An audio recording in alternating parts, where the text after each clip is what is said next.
आणि आता गोव्यातील नाईट क्लब आग प्रकरणी ईडीनं मोठी कारवाई केली आहे। नाईट क्लबच्या अवैध संचालनाप्रकरणी ही कारवाई करण्यात आली। मनी लॉन्ड्रिंग प्रतिबंधक कायद्याअंतर्गत तब्बल 11 कोटींची मालमत्ता जप्त करण्यात आली आहे।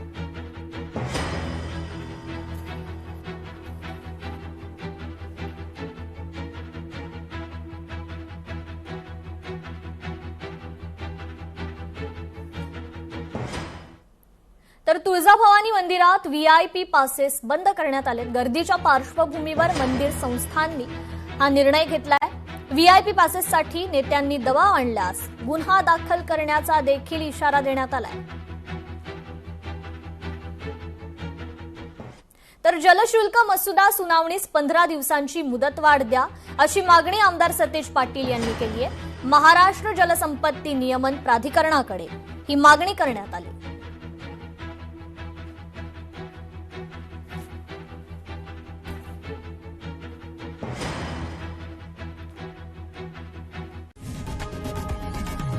लोकशाही मराठी ऐका, पहा, जागरूक रहा।